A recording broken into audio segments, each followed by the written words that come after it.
Greetings everyone, it's IT2. Today I got something real special. For all you book lovers out there, I know there's a lot of you.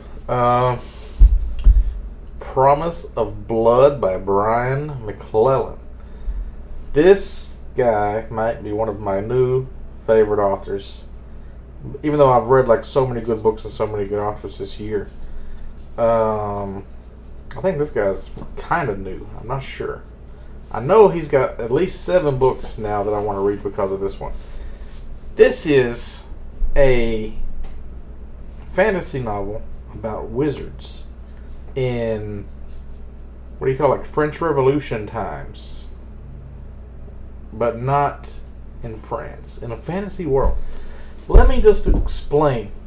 So, you've got your regular wizards, right, that do elemental magic, and they can touch this thing called the else, like this hidden world behind the world. And both of them, these guys, the powder mages and the regular mages, they have this third eye they can open, and they can see the else. They can see like auras of things and how things can be manipulated.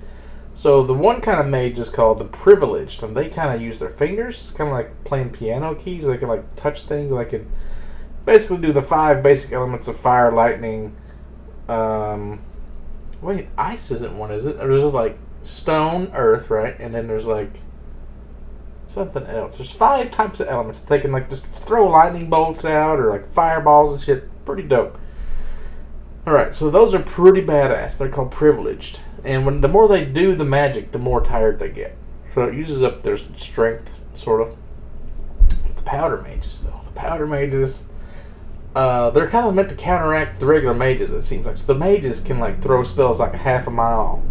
But the powder mages, they can shoot guns. And they can like use gunpowder to enhance their gunshots. And they can float the bullets to like 1.5 miles, 2 miles sometimes.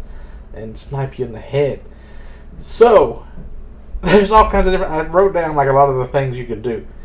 And when they snort the gunpowder, or they put it in their mouth, they can ingest it different ways, and you can get addicted to it. It's called going powder blind. So, that's really cool. The 3 main POVs all have interesting things about them, and one of the main characters is named Daniel Two-Shot. And he's kind of getting addicted to the powder, and that's pretty dope. That's not his only problem, though. I'll get to that in a second. Anyway, when you take this powder, right, you get strength, endurance, resilience, kind of like you're stronger. You can survive more things. You can also detect other sources of gunpowder near you, and you can ignite it with your mind. So if somebody else has gunpowder, you can blow it up. So that's why a lot of these enemies, there's these beings called... what were they called? Wardens, right? They're like super strong. I imagine them kind of like Frankenstein guys. They're not stupid, though. They're not like golems or something. They're like normal guys, but they're bigger and tougher, and they're being enhanced by these privileged magic because the wizards created them or something. So you can shoot them in the vital organs. They can live for like 3 days afterwards or something. So you got to deal with those dudes. That's why they use air guns. So they use... I don't know how you're getting compressed air in this kind of society when you don't have electricity. Because I own an air gun, and you have to have a special Chinese pump that you have to have electricity to... I guess steam power, maybe? You could like force air into these canisters? Anyway, air guns versus powder guns. Pretty dope. You can also... It takes you into a calming trance when you take it. It can make you ignore pain. You can go into a berserker rage. Plus, you can like enhances your ability to see long distances. It gives you sniper vision. So that's how you get around the problem of having these old antique weapons, but still make it where you have snipers, because it gives you long range visions. You can shoot really far and see like 2 miles away if you want to shoot somebody really far away. You can also curve bullets like in that Wanted Weapons of Fate movie or whatever, where you could like whiz them around corners and do angle shots or bounce shots or whatever it's called. I mean, it's just the first book, so I only know from what this book has in it, and it has a lot of stuff in it. There's a lot of explosions. 5 out of 5 stars, boys. 10 stars, whatever you want to call it. Magic system is great. There's so many different kinds, too.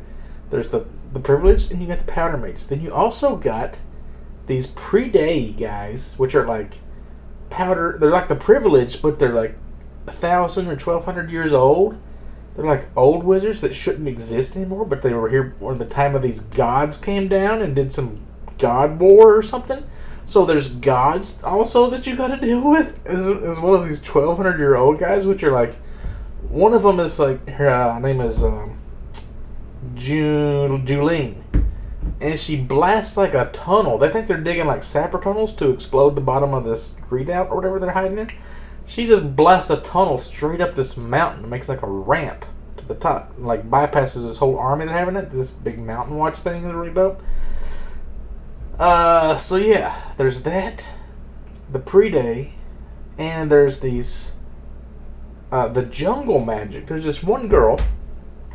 See, this whole book takes place in this one region. There's supposed to be 9 regions. So I don't know what the other regions are like.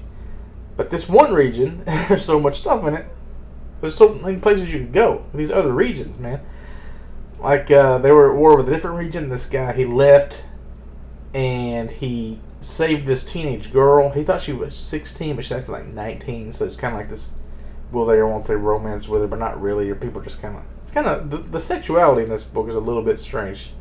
But she's like super strong with this jungle magic, this old magic. And like at one point he's going through these magical landmines that she has wrapped him in so much magical protection, he's just blowing off all these magical landmines and not even noticing that they're there. That's how strong she is. And she does like a sympathetic kind of a voodoo magic, kind of similar to Kavoth in Name of the Wind and stuff. So she makes voodoo dolls, she stabs it, and it makes things like legs break or burst into flames or whatever she does to the doll, it does to them. And just super strong. She'll also make these like special bullets called red stripes that'll go through wizard shields. Because a lot of the really strong privileged, the cabal ones that are like the king's wizards. There's 9 different regions. So there's 9 different kings, and they all have their own wizard cabals or powder mage cabals or whatever. They can make shields around themselves, and these red stripe bullets will go through the shield. That's why it's called Daniel 2-Shot, because it never takes him more than 2 shots to kill somebody, supposedly.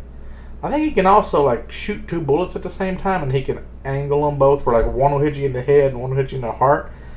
It's just a fucking badass character. And like, so the characters, Tomas is the main guy. I don't know if it's Thomas or Tomas or Tamus. I don't know how you pronounce it. I went all back and forth in my mind. Let's just call him Thomas. He's like an old man. Daniel is his son. So this reminded me a lot of like 1923, the sequel to Yellowstone, where the guy went off to Africa and he hunted the lions and he came back with a white woman. Daniel 2-Shot went off to this other jungle land and came back with a 16-year-old girl or 19-year-old girl, special magics and stuff. So it's kind of similar. And the thing about Daniel 2-Shot is that they all have different stresses like they have to deal with, right?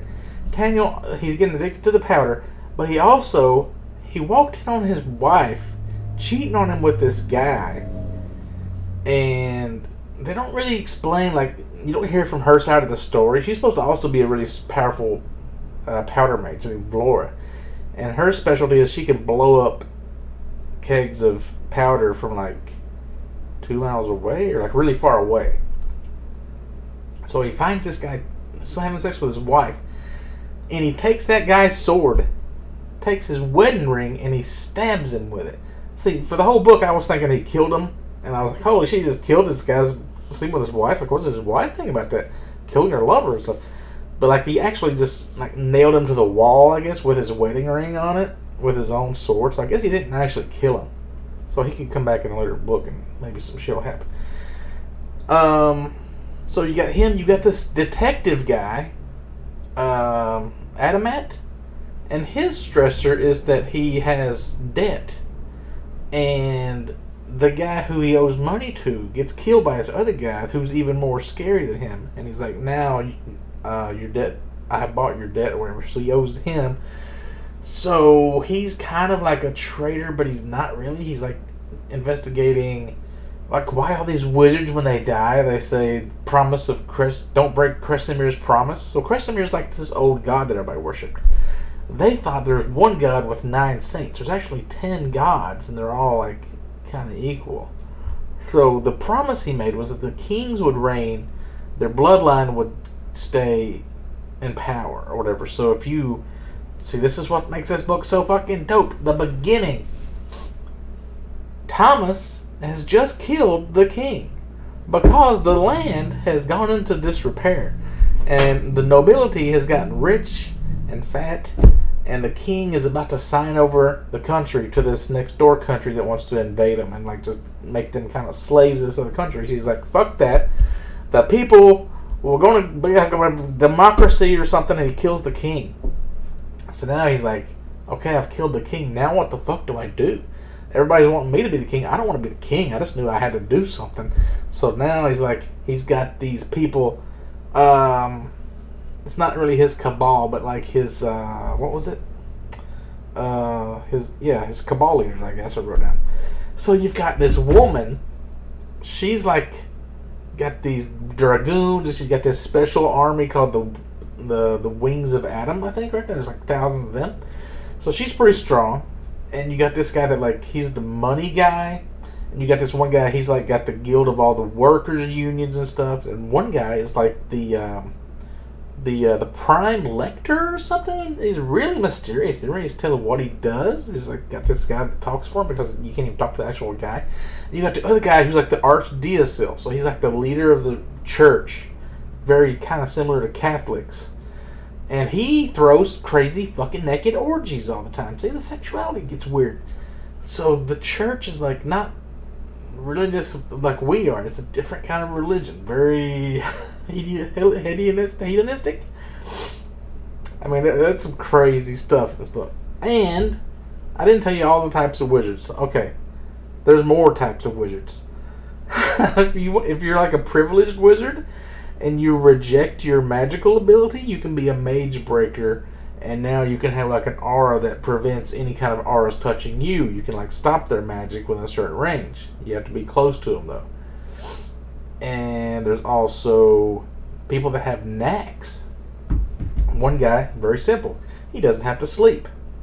So Thomas takes him to be his bodyguard because he never has to sleep. One guy's knack is that he can unlock any door or whatever, like with his just mind or whatever. Just like different kind of like perks, like you would see in Fallout or something, right? But this one guy has this really godly kind of a knack where he can just create food out of nowhere. So you've got this whole situation with this region. The money's all dried up and everybody's starving, and this guy comes along. He can just create like this magical food out of nowhere and feed the masses. He can like put 10 loaves of bread in a oven and bring 50 out. So he's kind of like Jesus. He's multiplying the loaves and he's feeding everybody. And the food calms everybody down, makes everybody happy. You got the nobles are like hanging around with like the poor people. He's a lot like Jesus. And then he says he's the god Adam reborn. So he tells everybody like he's a god. So then he does seem like a god, but then they look into his history and he escaped from a mental asylum. So is he really a god? We think he is, but we don't know for sure. But then they send somebody to assassinate him, and it's like, why would they do that? But then, right, so that's your main outline. Oh, also, third eye detection, I talked about that, floating the bullets. You can also just take your gunpowder and you can like put force behind shots. Like you can make them shoot harder, or you can just like take a bullet and just like fling it with gunpowder. You don't even need a gun. The gun just makes it more accurate if you're really good. So there's scenes where like Tomas, he's like the most badass powder mage. He can take like 10 or 12 bullets, throw them in the air, and just kill, headshot 10 people because he's just that good. But they also have a weakness to gold in their bloodstream. So at one point, a character gets like this star-shaped gold thing put into his leg. So every time he moves, it makes him bleed. It gets in his blood, and he can't use his powers. So it completely like bypasses his abilities. So yeah, also the inspector guy that he owes the money to, he kind of resists the thing about the debt, and he like his family gets kidnapped. So now he's like this guy showing up with his son's finger cut off in a box, like this is like gangster shit. And you got Daniel Two Shot. Oh my god, Daniel Two-Shot, he has the worst situation of all. Not only has his wife cheated on him, not only is he like getting addicted to this black powder, he has his best friend from childhood that turned out he was a powder mage, and this guy Bo was a privileged, so they're like mortal enemies, kind of. So the thing about what was it? There's a geese, right? Put on all these king's cabals that if the king dies, the cabal has to kill the guy that killed the king. So like more and more, Bo is going to be like pushed to kill Tomas. So Tomas knows that. So Tomas sends his son Daniel to kill his best friend from childhood, and he gets there and he can't do it. He's like, so he goes up to Bo and he tells him that I guess he was going to do that or something, or maybe figure it out. And then by the time he gets there, the army that the king was going to sell the country to invades. So he's at this mountain watch place, which is like they watch the passageway from this country to this country and they keep it in check. So he has to like help them fight this giant war that's going on, and then the wizards come up there and they try to like get past him to summon this god at the end, which is where it ends, and it's pretty sick. I'm gonna tell you the ending, but yeah. Let's see. Yeah, the guy Mihaly, he was like the Lord of the Golden Chefs. The god Adam or something came down. And you got Julene, that crazy pre-day girl, and I think there's another pre-day woman that kind of ran off and left. So there's probably several of these really strong wizards around in the world. And then you've got this other gang, not really that big of a deal, but it's like they're called the Black Street Barbers, and they're like a mercenary gang of like poor people. You can pay them, and they'll show up and they'll like cut your throat, or they'll kill people, and they won't leave a trace. They're really good at cleaning up their messes too. I mean, there's so much in this book. It's just chock full of goodness. I read it in like 3 days, and it's like pretty chunky. 545 pages. I mean, that's not that big a deal. But there's 2 more after this. I've already ordered those. Autumn Republic and the Crimson Campaign. I should get those in about 2 weeks. And then I've got over there the first book of the second trilogy. I think it takes place in the same world, but it's a different people maybe. But my goodness, Brian McClellan has written a chunker of a monster for like page turning. Every bit of this book was just like, holy crap, there's so much stuff going on. There's so many explosions, so many different types of magic. You can, like, I love when you got stuff like that where you can think about like the different ways the magic systems counteract each other and how they interact. It's like when you watch Naruto for the first time and you see like all the different types of ninja shit. It's like, I'm sitting thinking about this for a while because this is interesting.